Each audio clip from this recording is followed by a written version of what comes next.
artist spotlight. Yeah. Yay! Good afternoon. Good afternoon. It is 3:21 on 3/26, the eve of Charlie Puth's fourth studio album, CP4, if you will. And I'm here today to finally put my beef with Charlie Puth to rest and to tell my truth about Mr. Charlie Puth. I've been thinking about that for days, by the way. I don't know what to say or how to even open this. Mr. Charles Otto Puth really holds a piece in my heart, you know? Like, you never forget your OG people that you stand. You know what I mean? Like, me with Jesse McCartney, me with Big Time Rush, and really the, like, formative years one is really Charlie Puth. It really is. It really is Charlie Puth. Some disclaimers. I don't know why this is rocking. Like, it's making this weird sound, so just ignore that. You might hear some stomping upstairs. And you know what? That's okay.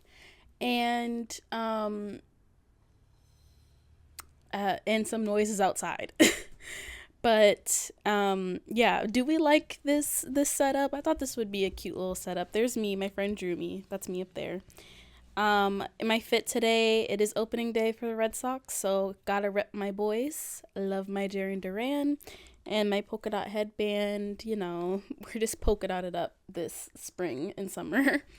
But yeah, and also another disclaimer, I may be allegedly slandering an entire university, and like, I don't mean it. I didn't mean it. I don't mean to do it. I actually have forgiven said university. We'll talk about it. But water under the bridge now. It's all water under the bridge now. But yeah, I recorded this episode like a year ago, probably to the day. And I didn't have a video portion of it, and it was so chopped up, and it really didn't get to the bottom of like what I wanted to say, and it also wasn't long enough. It was for my podcasting class. If you want to know the lore about the podcasting class, go to a previous episode. I talk about it a little bit, but my professor was just like really confused as to what I was talking about when I recorded that version of the Charlie Puth episode. So why not clarify exactly what I mean by Charlie Puth, Berklee College of Music, and his 4 studio albums. So we're gonna do just that, and we're gonna get started right away. We're going all the way back. 13 years ago. Where was I? 10 years old. Doing what? God knows. But should I introduce? We already know it's a Charlie Puth episode. I don't have to introduce him, okay? We're talking about Charlie Puth today, and he actually I'm doing this because his album comes out tomorrow. I'm going to listen to it tomorrow, give my thoughts maybe next week. I really want to ingest the album and really want to talk like I know like what I'm talking about when it comes to it. So that'll be what's going on. Sorry I've been gone for a little bit, you know, dealing with things. But okay, let's get started. It's going to be arranged like all the other artist spotlights. By the way, I'm looking over here because Miss Laptop is over here, Miss Bertha. So let's begin with the Berklee era. 2013. He releases either onto SoundCloud or whatever other platforms, like 2 little album things. The Auto-Tunes released in 2010 actually, and then Ego, which is like what I am more familiar with, and that came out in 2013. These are the lost albums, only exist on SoundCloud and YouTube. I just listened to Look at Me Now, and I actually was like rocking. I love that song. But you know, Charlie Puth, graduate of Berklee College of Music. What was his degree in? But yeah, he like was super big. He went viral a little bit due to his like he did some YouTube covers, especially this one cover. I think it was like Someone Like You or something like that. Some sort of cover he did on YouTube with this girl I think he was in college with. Went on the Ellen show back in 2013, like before even all the See You Again stuff. He was on the Ellen show. He was signed to like her like label because Ellen had a label for some reason because she was discovering artists. But yeah, and then also like, can we let's like flash it also back to, it took me so long to realize that he wrote the O2L. I didn't really grow up on O2L like that, like a lot of like young girls did, but he wrote the theme song for O2L and sang it. Like, he just knows too many people. He has too many connections, and we'll get to him and his YouTube connections because it's too much. But yeah, he just was doing all these little small things, and education. Berkeley. Okay. Never would I thought I'm doing Control F to find Berkeley. Okay, he graduated in 2013 from Berklee College of Music, where he majored in music production and engineering. So, just girl things, we love our music production majors at Berklee College of Music. But yeah, so very notable alum, I think he frequently goes back, and obviously very successful, and spent time in Boston, and we love Boston over here, clearly. But yeah, so that's what he was doing back then, and God knows what he was up to in these streets of Boston, but that's for another day. But I didn't really discover him during this era, but I go back and I look at this era fondly. Like, Look at Me Now, such a good song. Like, and he's doing Look at Me Now in 2013 like he was doing something. Like, girl, you weren't even famous yet, but I think he knew. It's that song, and then I think I know 17, and then I think I know I Just Need to Know Your Name. It's like a ukulele song. Love those ones from that album. I need to find a way to download them because I love Look at Me Now. It's just so good. Okay. Let's get back on the script because I'm tangenting right now. Okay. Then we move into our next era, the viral and debut era, 2015 to 2016. The whole See You Again saga. So basically, he writes the song See You Again for the Fast and Furious movie, and had no intention. It just was, doing the Ryan Tedder of it all and just submitting the song for someone else to sing. And he ended up being the one to sing the hook, and then obviously Wiz Khalifa comes in and does his thing. But chat. Let's go back and listen to the solo Charlie Puth version of See You Again. Fire flames. Okay? Actually, super, super good. And I remember, like, that's the song that kind of roped me into Charlie Puth. And I, like, remember watching him perform it on, like, some sort of award show, and him, like, his voice cracking, my mom being like, oh, he can't really sing, though, blah, blah. I was like, no, Mom, please. Like, I love this man. And like leaving the seat, like he scoots over to leave the seat for his friend that like had passed away, and there's so much like lore and story behind See You Again. So yeah, such a great song though. Like, but every time I like think of See You Again, I can just picture, like, I can smell the air that was 2015 and 2016, you know what I mean? And for the longest time, it was like the most viewed video on YouTube. I think it got nominated for like a couple Grammys, potentially an Oscar. It didn't win any of them, which shame on you, Academies, shame on you. That song was so good. Whatever, at least he's Grammy nominated artist. But and the piano, the boom boom boom boom boom boom boom, like, come on. Don't get me started. And then this was the beginning of him releasing his first studio album, 9-Track Mind. Came out 2016 and is his first like label debut, and he already had One Call Away under his belt, which great music video, love that. And also just a really good song. Like, I can probably listen to 9-Track Mind like from top to bottom. no skips. I love this album so much, and this is the first album I believe like I've ever bought, like one of the first albums I ever bought, and my mom loves it so much. Like that's all we listened to in the car for so long, and just really good. And yeah, so I don't even think See You Again's even on this album. No, it's not. But yeah, we have One Call Away. He already had that. And then he releases Marvin Gaye featuring Meghan Trainor. And that was like his little like risque ooh la la song. I'm not the biggest fan of Marvin Gaye, but that's fine. Like whatever. Like I can skip that if I want to. Like if I didn't, like I can listen to it top to bottom, but if I were to skip a song, it probably would be Marvin Gaye because I don't really like that song. But flashing back to 2016, me 13, me seated in front of the TV for the AMAs. Why does Charles Otto Puth Jr. and Megan the Trainer start making out on stage after the song is over? When I tell you that that is a core memory of like trauma, of like, what am I watching on TV? Like, this is one of the first things that like I remember this. Like, you'd think that, like, oh, like, I remember this is, like, where were you when Michael Jackson died? Like, where were you when Meghan Trainor and Charlie Puth made out on the AMA stage? And everyone was confused as to what was going on. And he was like, no. Like, no. I was so confused. And I feel like me and my mom were watching it, and I was like,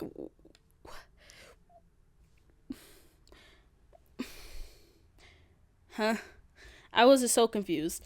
And the shenanigans don't stop there. Like, he knew what he was doing when it came to shenanigans during this era, because the next thing is We Don't Talk Anymore featuring Selena Gomez. Great song, lots of live performances with the two. Then silence, radio silence. What happened? Oh, y'all don't talk anymore? And why is that? And I guess I'll like talk about it now, but like, if you watched the Gabby Hanna episode, I talked about the Genius interviews and how much I don't like Charlie Puth's Genius interview about the song Attention. Or it's either Attention, I think it's the Genius interview for Attention is like so disgusting to me. Like, I hope he's like older, because this was back in like 2019, I think, and he was still too old to forgive, but whatever. This was like back in the day when this Genius interview came out, but it was more of just like, I hope he looks back on that and it's like a little bit shameful and embarrassed, because he's like talking and it's clearly about Selena Gomez, like, and just talking very weirdly about their relationship and like feeling like he's being led on. But just watch the Genius interview, because to me that rubbed me the wrong way, and that started my like poor taste in my mouth about Charlie Puth. But like during this time I was like, oh, like what's going on with Charlie Puth and Selena Gomez, blah blah blah. I think he was dating Bella Thorne at the time. Like, there was just so much going on in his life, and he lived so many lives during this like 2 years, like debut album and sophomore album. He lived so much life, but that's besides the point. But I would say like this album is, again, like I said, top to bottom 10 out of 10. The tracks I love, like I love One Call Away, Dangerously, I love you dangerously, so good. And then I'm losing my mind, oh I like so much to lose. Oh, it's so good. Like, and this is just like good pure pop, like, you know what I mean, man pop. Like, we don't have any man pop. I'm sorry, Harry Styles, the album is good, but that's not the man pop that I need. Like, man pop is like not saying that Charlie Puth's the male version of Ariana Grande, but like during this era, like they were going tit for tat, like, you know what I mean, like they were like his the men's music could compete, you know what I mean? Like right now, like male pop music is really not competing, if it even exists. I don't wanna get that's not competing with But You Drive a Sports Car or any of the like that's not competing. It's not. And back then, 9 Track Mind was competing with the girls. Like, I'm so sorry. My gospel, I pull on the tube, I could put a ski mask on and walk out with $1,000,000. Like, I need the Eras tour for Charlie Puth so bad, because run this album back. Run it back. It was so good. Up All Night. Left, right, left. Some Type of Love. That Beautiful, Then There's You. Suffer As You. It's just so good. It's so good. And that's why I loved him so much, because he was making good quality. It wasn't like I was sitting here over here like standing a bad artist. He was making good quality music, and we don't talk about it enough. Can you tell I had a shot of espresso like an hour ago? It's just too good.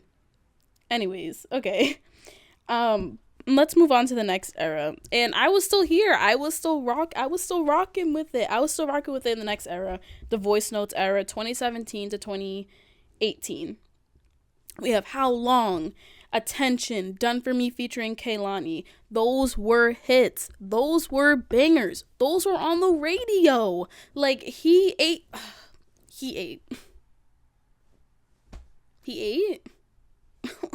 I don't know what else you want me to say about that. Like, those were bangers. And this was the first concert I had ever been to. I went for my birthday in 2018. And so 15 wearing a clickbait sweater to the clickbait hoodie to the Charlie Puth concert. And who was the opener? Haley Steinfeld. Right. So that's what I was on back then.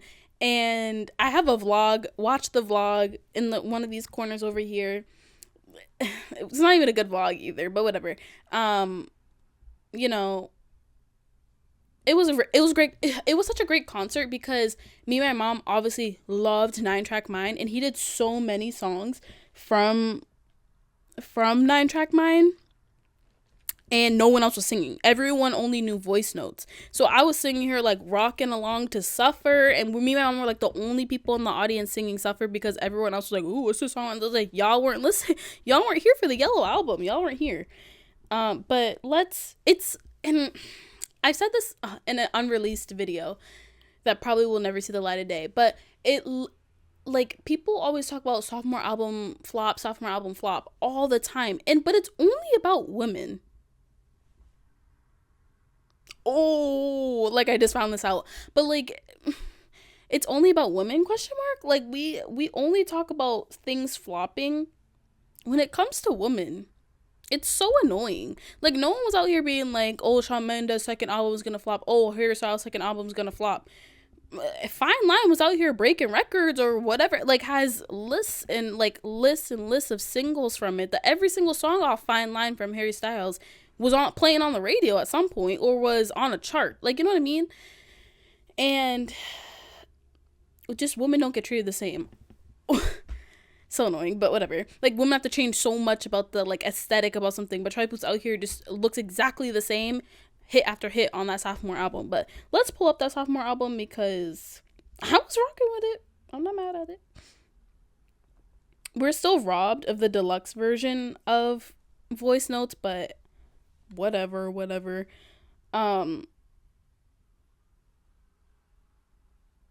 He did, like, a lot of, and they're saying, like, for him to grow up. I think he was, like, 27, whatever. He was, like, 27, I think, when this came out. Like, I guess he's still growing up.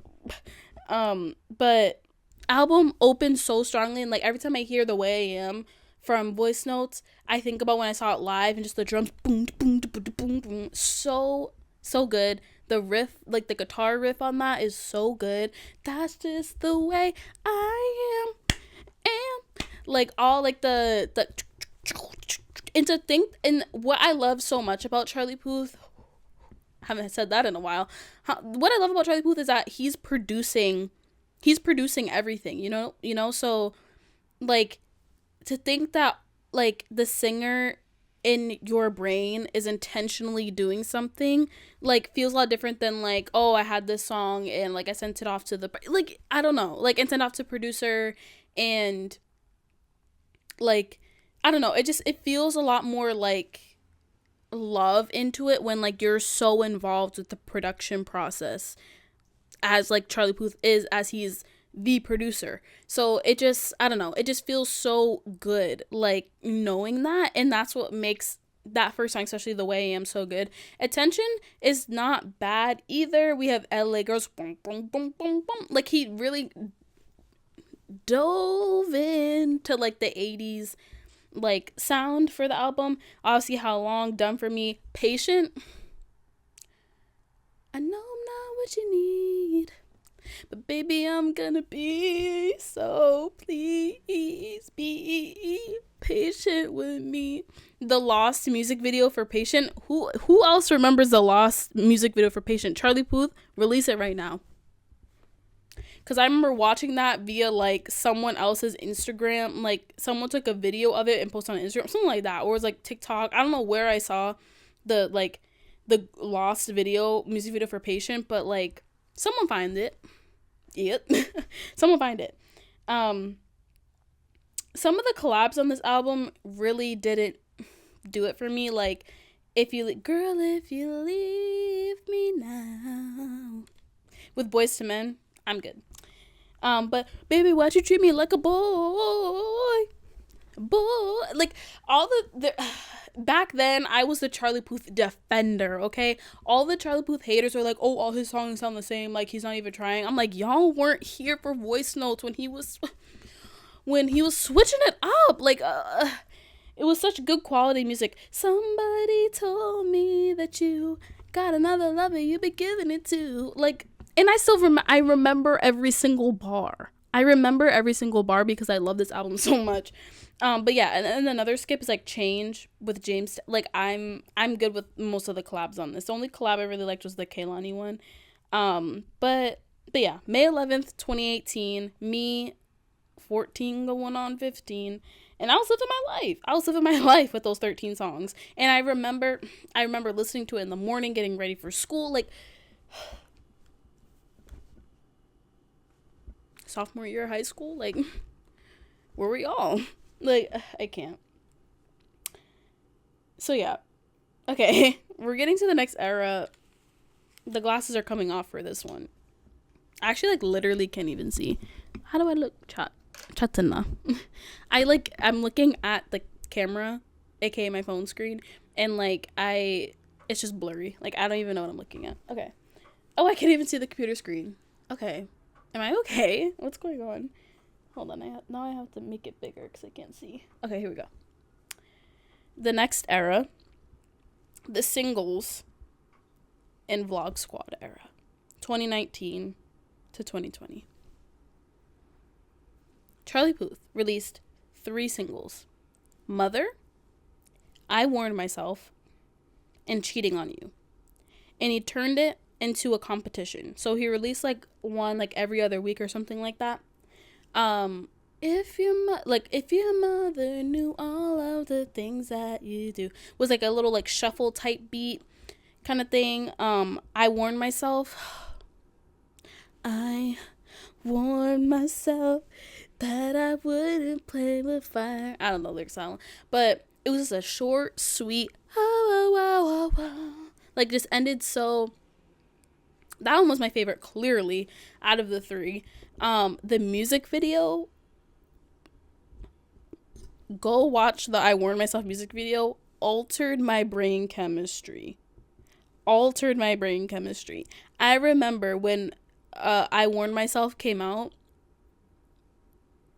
and I think I was with my cousins, and we watched the music video. I'm not even joking. We watched it multiple times. And if I wasn't with my cousins and I was watching it alone, I'm pretty sure I watched it multiple times. His buzz cut era. This was his buzz cut era and like big head era. Like his head was so big with the buzz cut.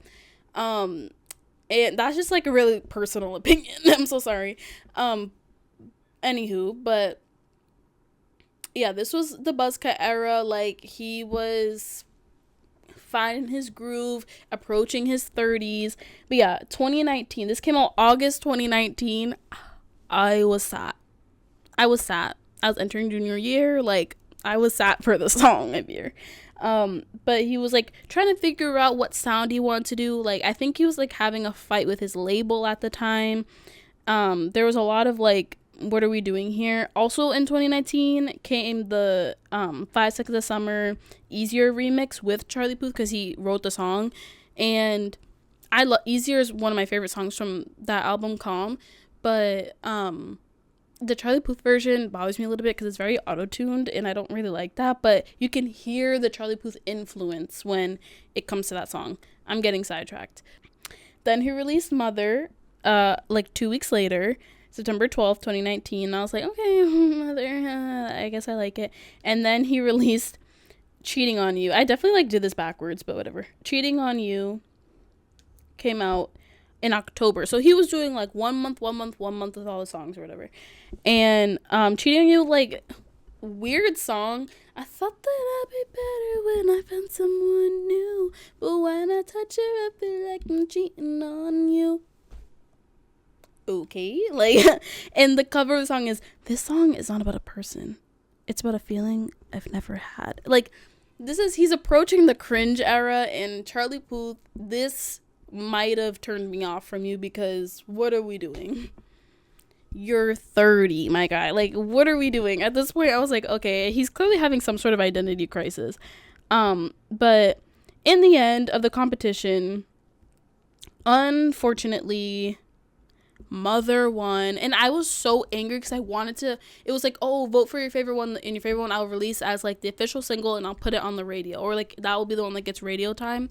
And I wanted to hear I Warned Myself so bad on the radio, like, but Mother really was the safe option of like going on the radio and the music video and like upbeat. If I Warned Myself, that risque song was on the radio, and like he was choking on the like, it literally is like choking in this, like, that would not have gone well, I don't think. But again, this is where the things took a turn for me as a fan, because again, the buzz cut. But then he started like, okay, and at the time I was still a fan of David Dobrik, as evidenced by me wearing the clickbait hoodie at the previous concert. He was collabing with David Dobrik. Looking back on this now, what were you doing, Charles? What were you doing? What are we doing? Like, I don't even know how he even became in contact with David Dobrik, but there were multiple videos. It wasn't just one where like he went over his house, like David does a lot. Like, multiple videos, second channel videos, like it was weird. Like, why are you guys so friendly? Like, how did we meet? I'm very confused, but whatever. This really like a lot, because actually thinking back on it now, so Charlie Puth is like, I think was very good friends with Benny Blanco. But then think about it, like, Charlie Puth had the relationship with Selena Gomez. Selena Gomez is now in a relationship with Benny Blanco. I think Charlie Puth and Justin Bieber had a lot of beef because of Selena Gomez. Like, someone put together the web, because it all stems from Selena. It's a little weird. But yeah, so that was the era at the time. I was like, yay, he's in the David Dobrik videos, like, okay. And then we move into quarantine, and COVID and all that. And this is where a lot of artists could like make or break their careers, and especially if you were already a little established, like, how are you existing in the quarantine? Charlie Puth decided to be a TikToker. Charlie Puth decided to be a TikToker from 2021 to 2023. And this is where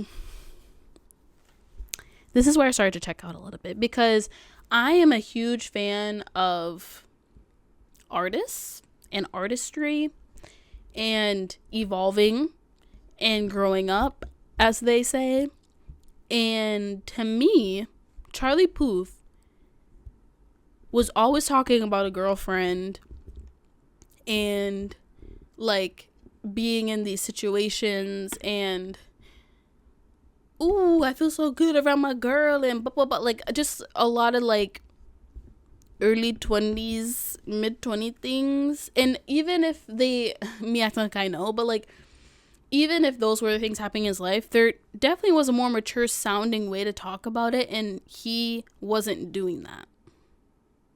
And not that I was mature in any way, because I was at this time like 18 or 19. So obviously, like, I was young, but I was seeing right through it. Chat.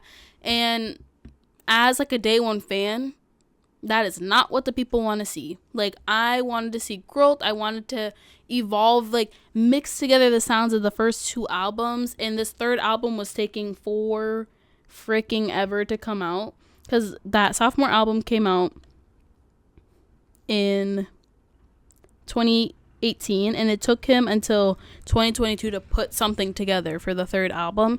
And it was like, I'm going to make all the songs on TikTok. Okay, here's me flicking a light switch. Okay, guys, here's the song, Light Switch. And that song is awful. I cannot stand that song. I hate that song so much. It's not good. It's not. I'm so sorry.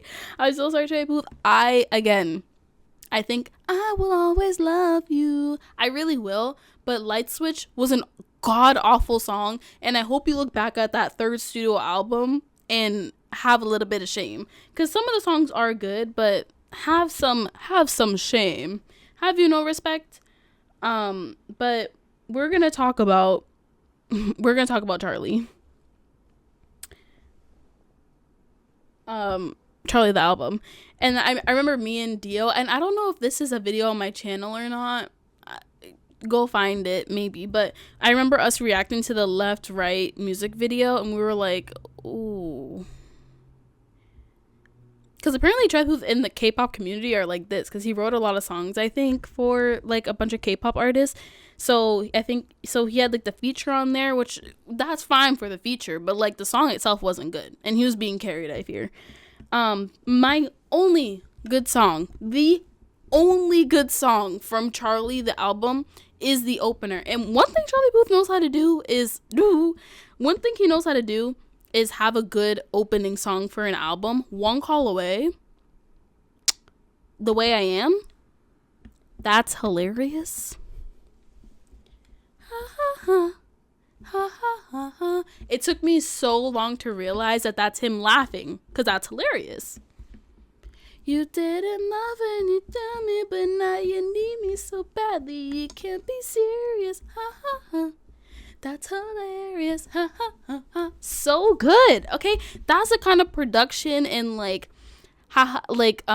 brain like funny things that I want to see. Not the damn light switch. Not the music panning from left to right all the time, because that gets old. I like the it's very subtle. It's a very subtle thing. If you're actually listening, then you can appreciate it. Because I wasn't really listening when I first heard it. Then I started to listen, and I heard that and I was like, yeah, he ate. But then we have like, Charlie, be quiet, don't make a sound. Like, no. And then Light Switch, awful. There's a first time for... How do I know so many of these songs? I literally never listened to this album. Smells Like Me. Like, again, 2022, he's 31. Why are we talking about something like your perfume smells like me? I hope you smell like me. Like, obviously, left and Right with Jungkook from BTS. Loser, such a loser, that to lose her. And that's a little bit of the voice note sound or whatever. And then Marks on My Neck, bro. You're 31. You're 31. Why do you have marks on your neck? And why are you singing about it? I think When You're Sad, I'm like, because when you're sad, I'm sad. I think I liked that one. But again, I've never listened to it. I always just hear it in passing. But yeah, that album, I'm good. I'm good with that album. I'm good. And maybe I'll revisit it before listening to the album tomorrow. But like, if this album is what this 4th studio album is gonna sound like, I'm packing it up and sending it out. Like, Charlie Puth, please, bro, please. Because I miss you. I miss you, King. I miss you so much. And I miss the first 2 albums. And if those weren't really your sound, then I'm sorry you had to force out that music, but it was good. It was good, okay? It was good. Then he got the shout out that kept him relevant from Taylor Swift. Charlie Puth should be a bigger artist, which he should have been. He literally should have been a bigger artist or whatever. He got nominated for like a real like best engineered album, and I fear he got like cooked. Like he got snubbed from winning that, because I think that Voice Notes is a very well crafted album. Again, with the opener, the way I am, everything's so intentional. I thought it was really good, but whatever. Yeah, this annoying TikTok era. But yeah, I guess now we get into the changes era and what's going on with him, which 2024 to now.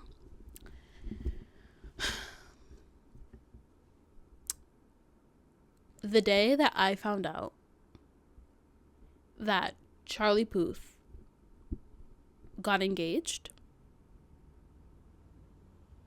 I dissociated, whatever the word is. I left my body and I went back to 2015, and I entered the body of my 12 to 13-year-old self, and I cried. Because that man deserved to find love, and he did, and I'm happy he did, but I was sad. Is his wife beautiful? Yes. So that's a plus.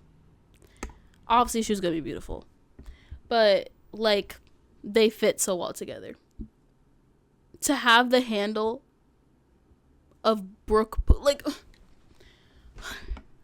to be able to change your handle on Instagram because you got married to Charlie Puth, like, when will it be my turn?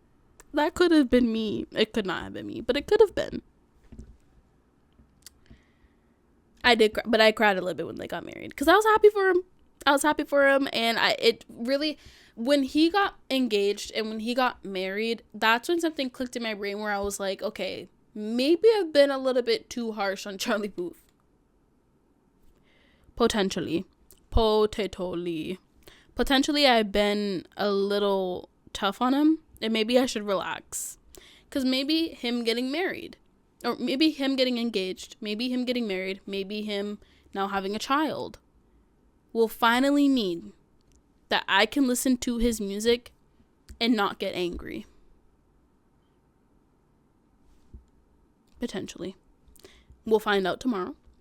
But I've intentionally not listened to any of the singles from the album because I want to hear it fresh. I've heard some of the song changes a little bit where that was like the pregnancy announcement.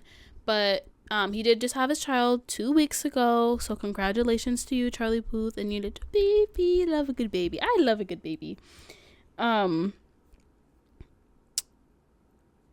Maybe I shouldn't say that. I'm trying to be positive.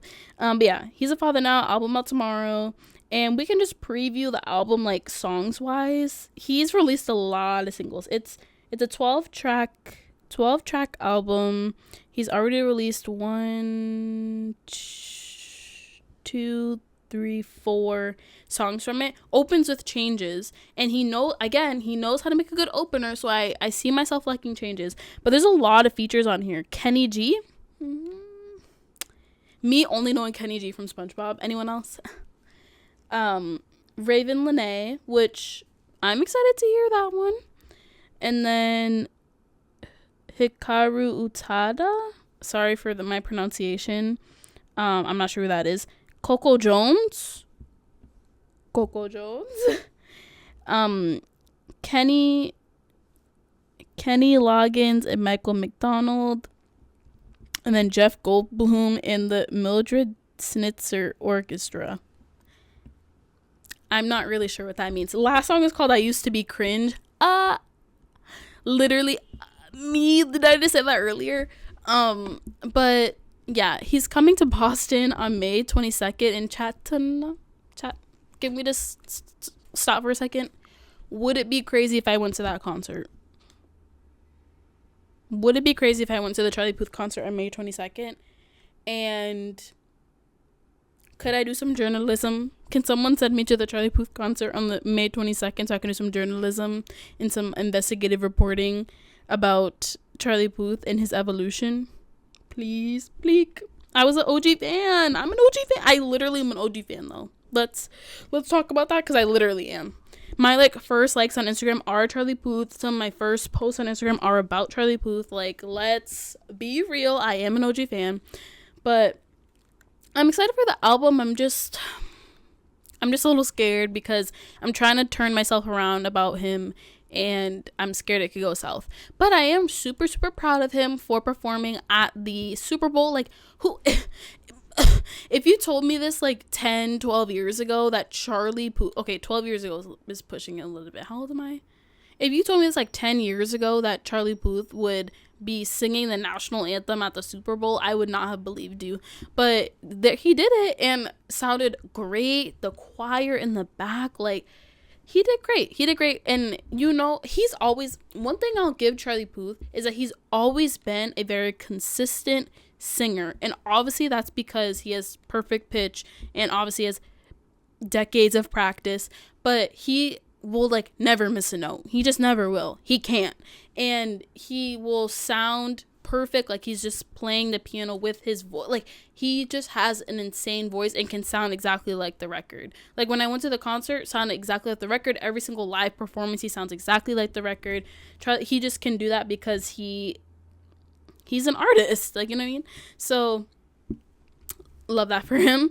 And again, one of the things I'll always give him props on.